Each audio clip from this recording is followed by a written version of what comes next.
Hallo, heute reden wir über verschiedene Wörter.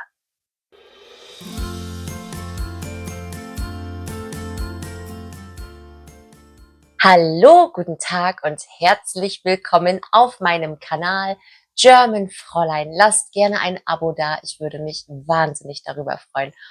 Heute reden wir ganz langsam über verschiedene Wörter. Hört gut zu und vielleicht lernt ihr auch noch etwas. Los geht's! Nicht anrufen, sondern schreiben. Ich kenne so viele Menschen, die nicht telefonieren möchten. Wir sind nicht den ganzen Tag am Telefonieren. Wenn ihr nach Deutschland kommt, schreibt am besten eine Nachricht und ruft nicht einfach an und hey, wie geht's dir? Immer am besten vorher eine Nachricht schreiben und gucken, wie der andere drauf ist.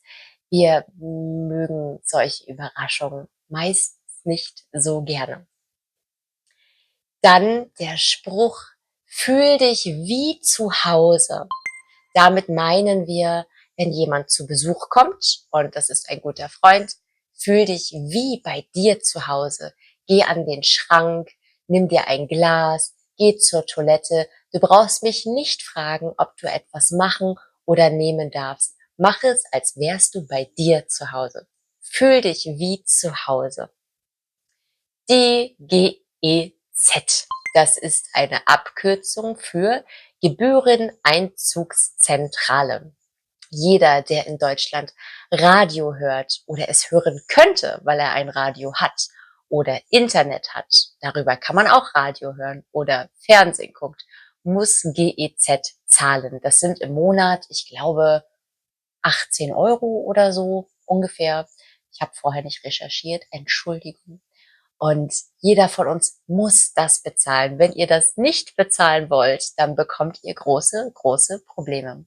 Niemand kommt drum rum. Es sei denn, man hat eine Befreiung, weil man Student ist oder andere Dinge. Aber jeder Mensch, der sonst arbeitet, muss für die GEZ bezahlen und man bekommt immer regelmäßig einen Brief. Hallo, überweist das Geld. Das ist die GEZ. Dann Haustiere. Die Deutschen lieben ihre Haustiere. Von Hunden bis Katzen, Pferde, Wellensittiche, alles. Das sind unsere Familienmitglieder. Die müssen immer mit ganz viel Respekt behandelt werden. Wir essen natürlich auch Tiere wie Schweine, Hühner, Gänse, aber unsere Haustiere würden wir niemals essen oder töten, damit wir sie essen können. Das ist wirklich unsere Familie. Wir geben sehr viel Geld für unsere Haustiere aus, zum Beispiel für Futter und Spielzeug oder ein Halsband für einen Hund. Wir lieben es. Dann haben wir die Begrüßung mit der rechten Hand. In Deutschland sagt man sich Hallo, guten Tag mit der rechten Hand. Auch Frauen. Wir waschen uns unsere Hände. Ihr müsst hoffentlich keine Angst haben. Wenn man das nicht macht, ist das für uns sehr respektlos. Immer mit der rechten Hand. Guten Tag, guten Tag. Ja. Dann haben wir das Wort spiegelverkehrt. Wenn ich in den Spiegel gucke, dann sehe ich meine linke Gesichtshälfte gegenüber von mir auch links. Aber wenn mich jemand anguckt, sieht er mich andersrum. Das ist spiegelverkehrt. Wenn ich in den Spiegel gucke, sehe ich mich genau falsch rum. Ihr seht mich auch gerade falsch rum. Hier ist meine rechte Gesichtshälfte und hier ist meine linke. Es ist alles spiegelverkehrt. Dann haben wir geht aufs Haus. Geht aufs Haus sagt man zum Beispiel, wenn man im Restaurant ist und man bekommt einen kleinen Schnaps, für den muss man nicht bezahlen manchmal.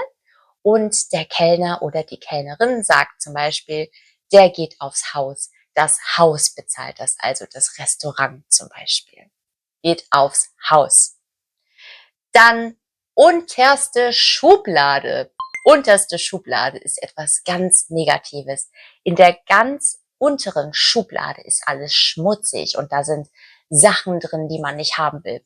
Und, ähm, und wenn sich jemand schlecht verhält oder etwas Schlechtes sagt, dann sagt man, dein Benehmen ist unterste Schublade. Das, was du gesagt hast, ist unterste Schublade. Das ist etwas ganz Negatives.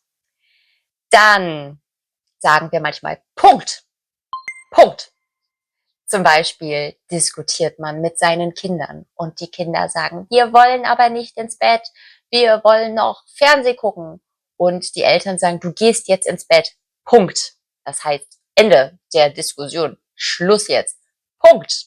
Das ist ein Satzzeichen und dahinter kommt nichts mehr. Punkt. Dann die Warteschleife. Warteschleife. Warten ist, ich sitze da und warte, dass etwas passiert. Und wenn ich zum Beispiel am Telefon bin und jemand sagt, warten Sie bitte einen Augenblick. Und es läuft eine Musik. Ich bin in der Warteschleife. Ich muss warten, bis wieder jemand rangeht. Das ist die Warteschleife. Und etwas ausbrüten. Zum Beispiel brüten Hühner ihre Eier aus. Ein Huhn brütet.